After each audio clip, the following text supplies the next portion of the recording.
Thank you, Mr. President. Good afternoon. It's wonderful to see so many enthusiastic faces here.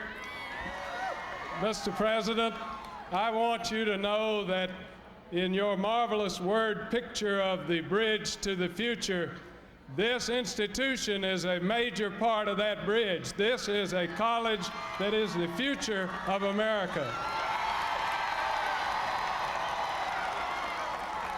These are people who are not traditional students.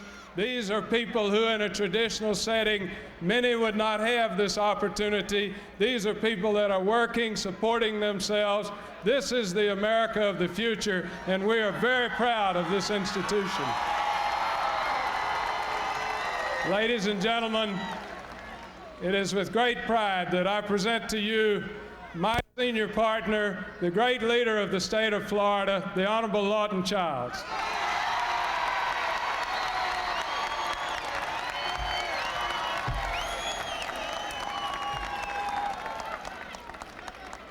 Wow. You know, there's a wonderful feeling here today. Mr. President, I can tell you this is Clinton country.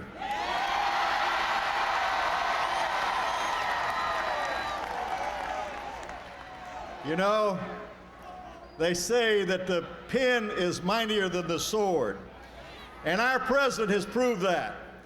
Because when the Republicans, Gingrich and Dole, took their sword and tried to cut your heads off, they were going to cut Pell Grants. They were going to cut all of the student aid programs. They were going to cut all of the programs. The president took out his little pen and said, no.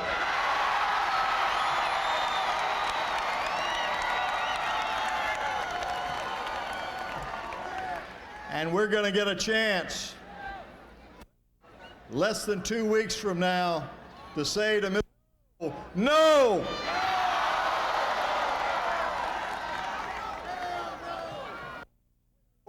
When the onslaught started, tried to turn loose all of their panzers and all of their divisions, there was no voice stronger in the congressman, in the Congress against that than Carrie Meeks.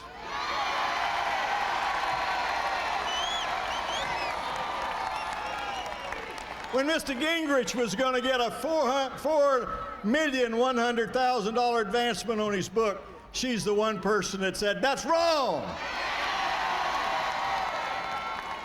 And she's here today to help tell you what's right. Let's bring on Carrie Meeks, our congresswoman.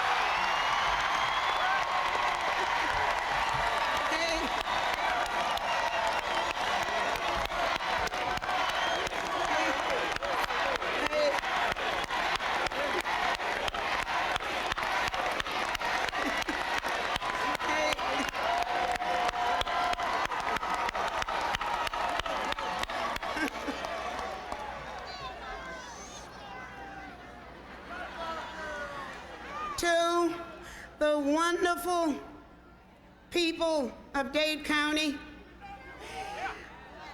your president is here today. Let me hear you give him a hand.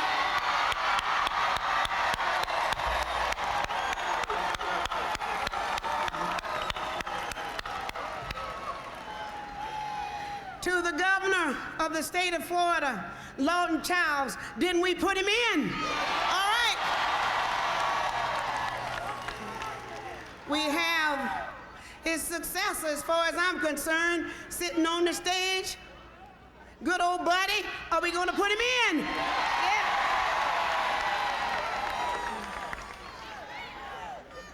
Miami-Dade Community College. I started here. Thank God I want to end up here. Let's go.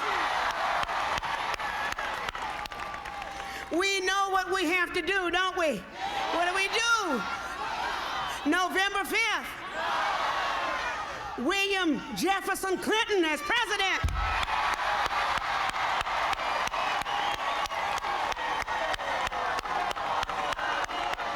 Let's go. 4 more years. 4 more years. 4 more years. 4 more years.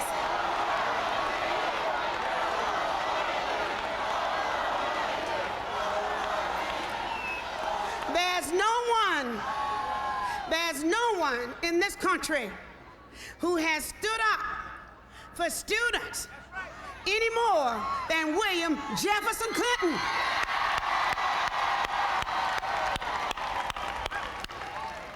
By one stroke of his pen, he has wiped out some of the negative things that the Republican Party they wanted to bring forth. They couldn't do it because of William Jefferson Clinton. I'm pleased to be here today and to introduce to you a product of this city who was in the first graduating class of the Mass Academy, a Dade County school.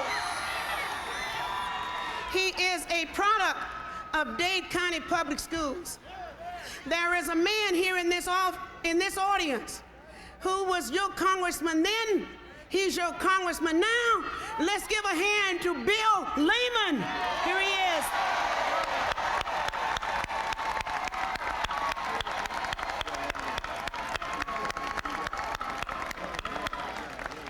We owe you so much, Bill Lehman. Thank you. Thank you. There's a young man here who graduated from Dade County Schools. He now has distinguished himself by having been elected as student government president of Miami-Dade Community College North Campus. Well, he has tutored others. He looks out not for himself, but for others. He has tutored in reading and math. He has coached basketball at Gwen Cherry Park. He has a 3.4 average. He is an active participant in the voter registration drive of the Citizens Education Institute of Miami-Dade Community College North Campus. His aim in life is to receive further education in education and in law. I give to you, I present to some of you, and introduce to others, a magnificent student who is following in the footsteps of William Jefferson Clinton, Jerry Charles Sawyer Jr. Come on, Jerry.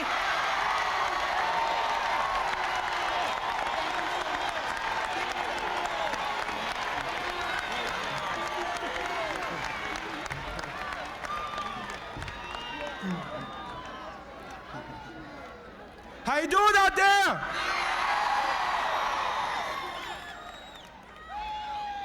Good afternoon. Ladies and gentlemen, esteemed guests, community leaders, and President Clinton.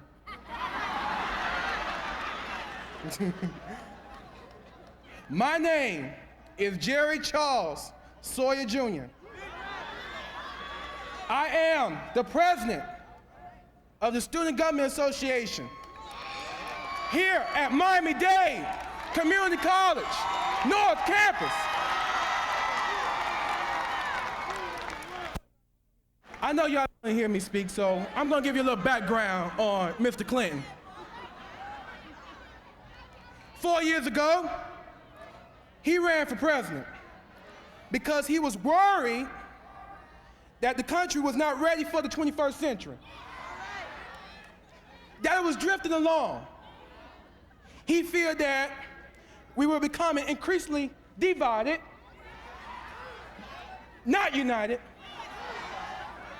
weakened, not strengthened, okay, by all the changes going on in the world. And he was afraid that the people were getting lost in the mix. When the president put forward a plan to cut the deficit after 12 years of deficit that quadrupled the national debt, okay, many said it wouldn't work. Oh, you know they didn't. The opponents said you can't invest in education. I said education. You can't invest in the environment. You cannot invest in technology and research and the infrastructure. You cannot spend more money on people who have AIDS. They said President Clinton's economic program will cause a recession and cost many jobs. In fact, every single lawmaker in the opposite party opposed it, including the person that's running against him, Senator Doe.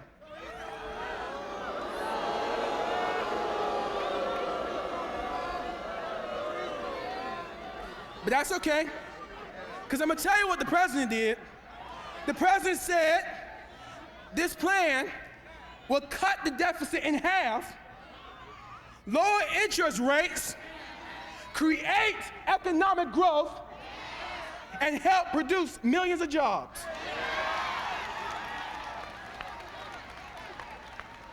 Well, let me tell you something out there. The Republicans were dead wrong. Dead wrong. And President Clinton was right. I'm gonna tell you how right he was. The economy produced 10 million new jobs. Okay? Lower interest rate, so in the highest level of home ownership in 15 years. And the deficit was cut in half. And if Bill Clinton has his him, which I know you will, we will see a balanced budget during his second term. President Clinton has done a lot to change our society like he wanted us to do. That was his dream. But there's a lot more to do to help succeed at home as well as at work. And in his second term, he will fight to give families a $500 tax credit for every child, which will help them pay for the bringing up of their children.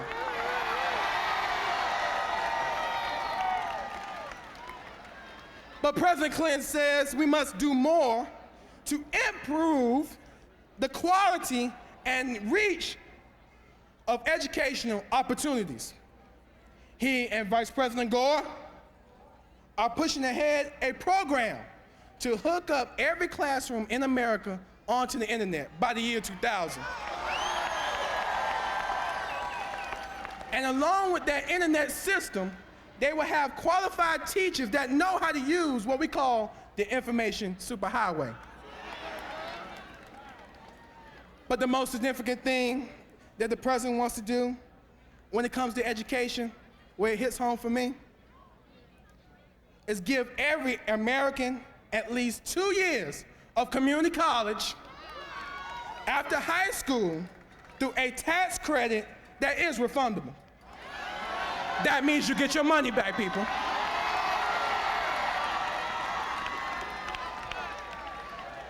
Let me close by saying America, as well as Miami, greatest strength is its diversity. Now, if you look at our diversity, not only in America, but in Miami, and look how we have grown and progressed, and imagine what we are going to look like in the years ahead, where everyone, as well as everything, is closer together. No country is better positioned than America for the 21st century. I believe, as President Clinton believes, that we must go forward together as a nation, unified. We cannot do it alone. That would draw us back. We can't bicker amongst ourselves. That would draw us back. But if you would like to work together, we can do it.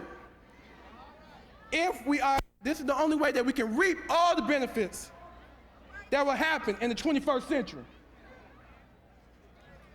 Therefore, ladies and gentlemen, it gives me great honor, pride, distinction to introduce to you our President of the United States now, and our President of the United States that will lead us to the 21st century? President William Jefferson Clinton. Give it up!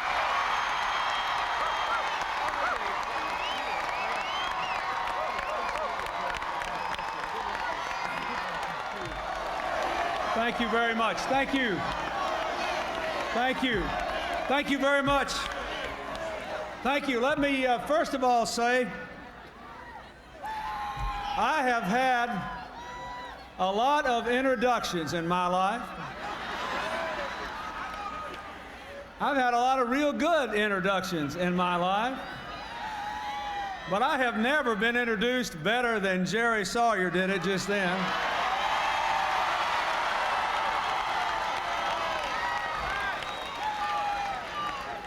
And he was up here, you know, talking, and he got a real head of steam up, and he started talking about how the other side said my economic program would fail, and they all voted against it, and they said the sky would fall, and then all the good things that happened. And I thought to myself, when he was up here really wound up, I thought, now where were you when I was preparing for that debate last week? I could have used you, Jerry Sawyer.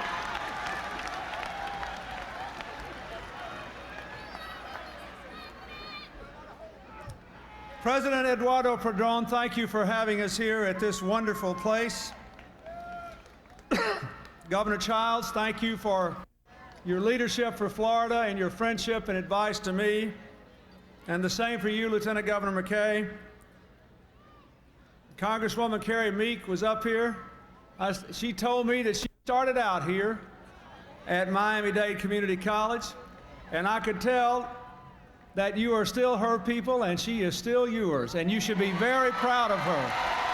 Very proud of her.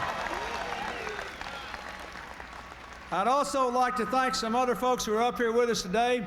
Attorney General Bob Butterworth, our Insurance Commissioner Bill Nelson, Congressman Peter Deutsch, and of course, the Chairman of your Board of Trustees, Martin Fine. Thank you all for being here. Thank you, gentlemen, for coming. Thank you. I have wanted to come here for a long time to the largest community college in the entire United States of America.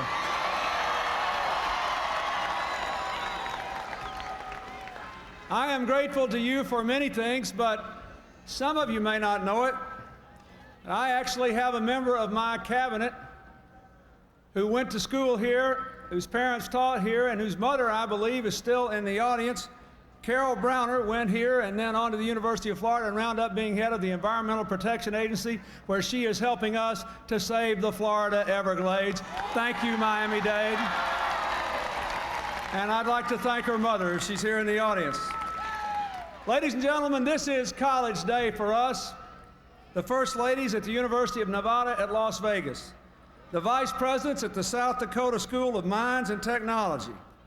I got to come here to America's largest community college because I believe that community colleges work the way America has to work in the 21st century. If you just think about it, this is not a bureaucratic organization. It's a flexible, creative organization.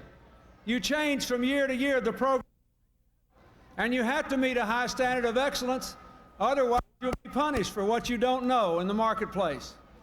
It is a purely democratic organization, that's small d democratic, in the sense that it's open to all. Nobody asks you what your race, your religion, your ethnic background is. All you got to do is be willing to work hard, learn what you're supposed to learn, take the exams, make the most of your own lives. If you show up, you're a part of the community college, and you ought to be a part of the American community as well. This is the way America ought to work, the way these community colleges work. Today I came here to talk about expanding opportunity to colleges, but I want to say something about what Jerry mentioned. Today we got some more evidence that America's economy is on the right track with low unemployment, low inflation, and low mortgage rates.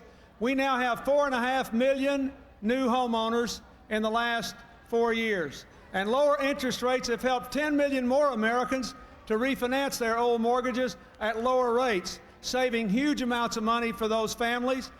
Home ownership is an idea that ought to be available to every working American. We now have the highest rate in 15 years, and by the 21st century, if you will give us 4 more, Secretary Cisneros and the rest of us who are working on this will have an all-time high of homeownership. By the year 2000, more than 2/3 of the American people will be living in their own homes if you will work with us and help us to build that bridge to the future. My fellow Americans, you got a big decision to make on November the 5th. Are we going to build a bridge to the future or a bridge to the past?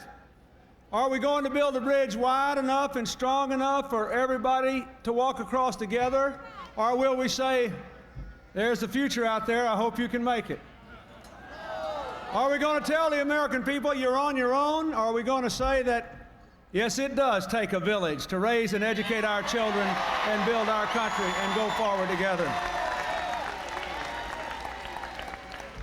You heard Jerry say it, and you know we're in better shape than we were 4 years ago. 10.5 million more jobs, the deficit cut by 60%, nearly 2 million fewer people on welfare, the lowest violent crime rate in 10 years. We are moving in the right direction, but your vote will decide what bridge we take to the future and whether we build one wide enough for everyone to walk across. I want to ask every one of you who's here tonight, this afternoon, in this beautiful Florida afternoon, to do something tonight when you go home. I want you to do this, not for me, but for you. Just take a few minutes and see if you can say to yourself the answer to this question.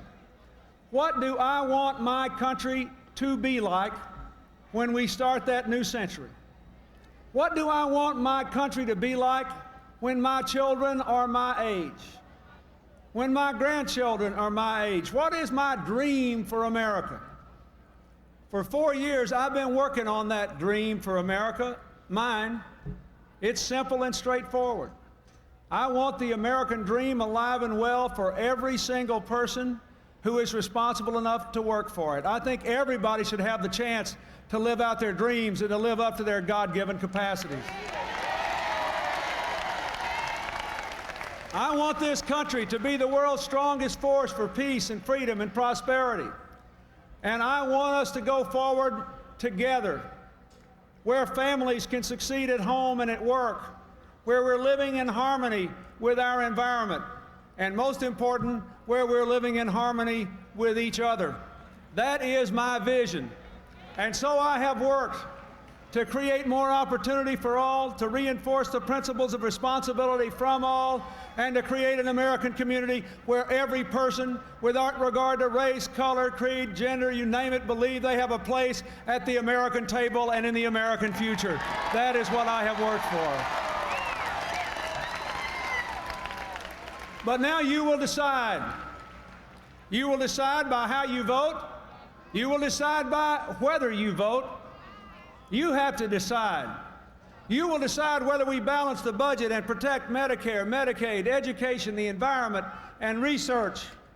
Whether we have targeted tax cuts to help people educate their children and themselves, raise their kids, buy a home, deal with medical costs, or whether we adopt that big, risky tax scheme that would blow a big hole in the deficit, weaken our economy, and force even bigger cuts in education, in the environment, in Medicare and Medicaid than those I vetoed a year ago. You will decide. You will decide by how you vote. You will decide by whether you vote. You will decide whether we can help more people to succeed at home and at work. 12 million families have taken a little time off from work without being fired when a baby was born or a parent was sick. It's helped the American economy, and I want to keep it and do more. I want to say that parents ought to get a little time off to go to those regular conferences with their children's teacher, or to take a family member to the doctor to a regular appointment. You will decide whether we do it and whether we build that bridge. We have started to protect our children from the dangers of guns and gangs and drugs and tobacco. Over the intense partisan opposition, we passed the Brady Bill and the assault weapons ban. We extended the Brady Bill to say if you beat up your spouse, your child, you should not be able to buy a handgun. You're a danger to society.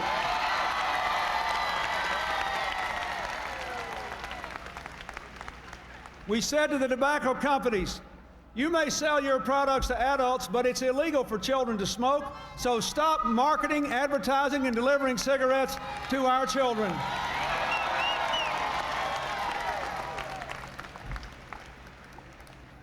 We passed tough new laws against drug dealers, including the death penalty for drug kingpins. We dramatically increased funds to help our schools keep our kids out of trouble in the first place with safe and drug-free schools programs.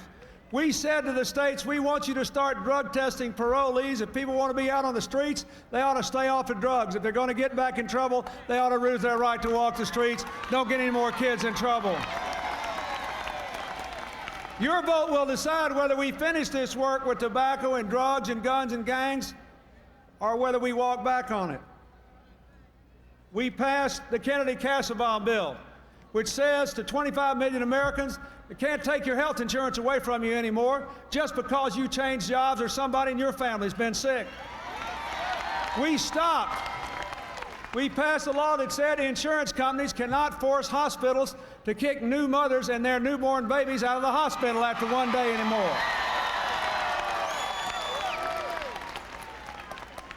But your vote will decide whether we keep on doing that, whether we provide health insurance to another million children, whether we help families who lose their jobs keep their health insurance when they're between jobs, whether we continue to work with states like Florida to help offer affordable health insurance to working people with limited incomes. Your vote will decide, and whether you vote will decide.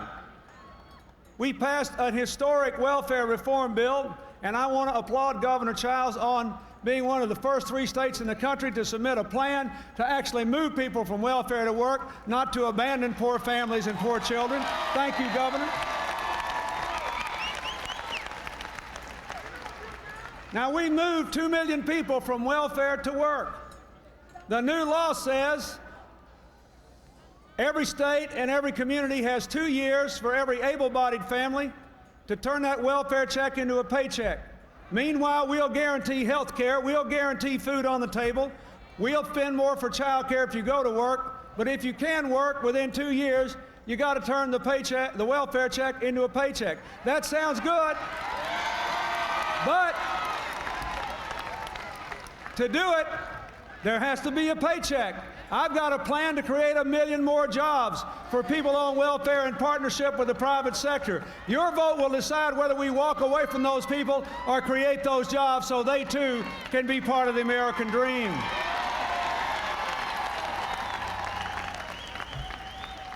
We have made our streets safer with 100,000 more police on the books, but not all on the streets.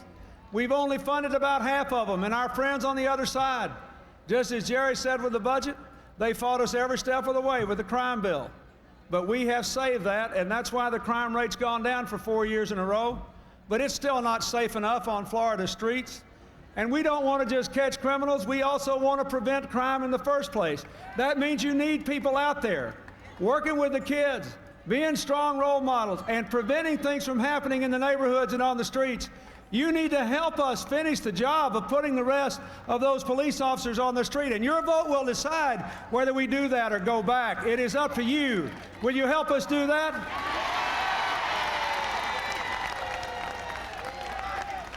We have taken more chemical pollutants out of the air. We have made our drinking water safer. We have raised the standards for food. We have done more to protect national parks and to expand national parks. We have begun the work, but not finished the work of protecting the Everglades. You will decide whether we will keep up this work and finish the job on the Everglades. You will decide whether we will clean up 500 more toxic waste dumps because there are still 10 million American children growing up within 4 miles of a toxic waste site. That is wrong. I want them growing up next to parks, not poison. You will decide. Will you help us do that? But most important of all, you will decide whether we build an America in which we have a world-class education system open to all Americans. I have worked hard, from expanding opportunities for Head Start, to giving our schools more tools for the kids to meet higher standards, to creating the National Service Program, AmeriCorps. Some of the people are here that have allowed people to work in their communities and earn their way to college, to the biggest increase in Pell Grants in 20 years, to the direct student loan program, and thank you, President Padron and others, for supporting that. We are saving the average college student on the direct loan program about $200 a year, but more important, we're saying to every student who borrows money in that way, you don't have to worry about your college loans anymore because you can pay it back as a percentage of your income. No one can ever make you go bankrupt because you borrowed the money to go to college. That is a good thing. Every step along the way, we had to fight our opponents on the other side. They tried to kill the student loan program improvements. They tried to cut back on Head Start. They tried to kill the National Service Program. Now they even have promised to eliminate the Department of Education. Your vote will decide, and whether you vote will decide. That's their program. Go into the 21st century with not a single soul in the President's cabinet speaking for the education of our children. Is that the future you want? Well, you have another alternative. Jerry talked about it, but I want to say again, I want to emphasize 4 things to you that I want to do in education, all important to Florida. Number 1, 40% of the 8-year-olds in America cannot read a book on their own today. Part of that is because we're a nation of immigrants. We have a lot of young kids whose first language is not English. But everyone needs to be able to read in order to keep learning.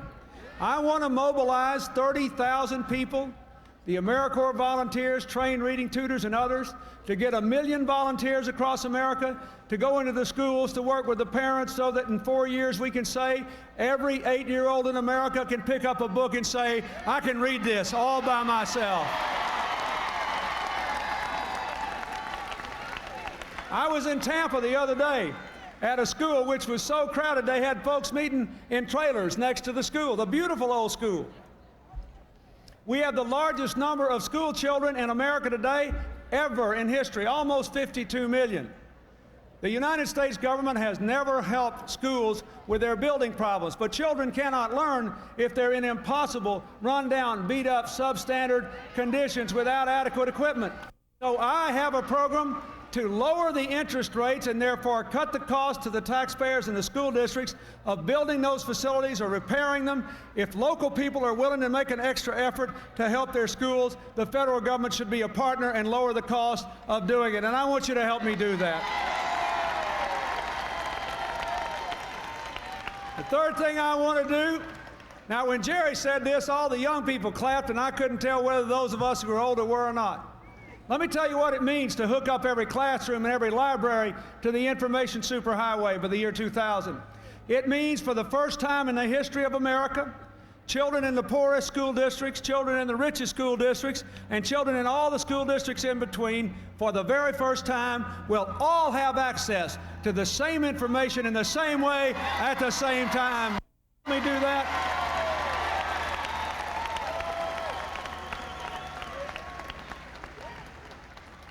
Folks, this is a big deal. We can't turn our backs on learning. Learning is generating more jobs for us. More than half of these new jobs are high-wage jobs. That's the good news. The challenging news is if you want them, you have to know something and you have to be able to keep learning. Just in the last 4 years, learning has done the following things. We have more than doubled the life expectancy for people with HIV. We have discovered 2 genes that cause breast cancer, giving us hope that we can not only cure it earlier, but actually someday prevent it. In the last 4 years, we have developed the first real treatment for people who have strokes. Never any real medical treatment before. These are things that are happening. A lot of you heard Christopher Reeve talk at the Democratic Convention. And he talked about medical research, sitting there so bravely in his wheelchair. About the time he spoke, for the first time ever, a laboratory animal with its spine completely severed had movement in its lower limbs because of a nerve transfer to the spine from another part of the body. Learning is the answer to so many of our problems and the key to our future and to our prosperity and to our quality of life. We are working to build a supercomputer with IBM that will do more calculations in 1 second than you can do on your own calculator in 30,000 years. That's how much learning is going forward. So I say to you, the last thing we have to do is open the doors of college education to every American of every age at any time who needs to go, and I want you to help me do it. I want you to be able to save in an IRA and withdraw from that IRA without any tax penalty at all if you use the money on a college education. I want you to be able to do just what Jerry says. I want every community college student in America to know that we have to make at least 2 years of education after high school as universal by the year 2000 as a high school education is today, and we're going to do it by letting you just take off your tax bill, dollar for dollar, the cost of the tuition at any community college in the country. That's what I want you to do, and I want you to help us do it. And finally, for people that go on to college, I think you ought to be able to deduct up to $10,000 a year for the cost of any college tuition, anywhere, at any level, and I want you to help me do that. Now, I say again, your vote will decide, and whether you vote will decide. This is not a small election. The world is changing too much. The best days of this country are ahead. You will have more opportunities than any generation of Americans before if you make the right decision. But you have to decide. And the last thing I leave you with is this. We will never be what we ought to be unless we prove that our diversity is a great asset, not a liability. Unless we reject the religious, the racial, the tribal, the ethnic hatreds that are consuming people all around the world. Pick up the newspaper any day and you can see it. In America, that is not for us. We stand for freedom. We stand for equal opportunity. We stand for the responsibility of every citizen and the right of every citizen to be treated equally under the law. Will you help us build that bridge to the 21st century? Will you be there on November 5th? I need you. Thank you. God bless you. Thank you.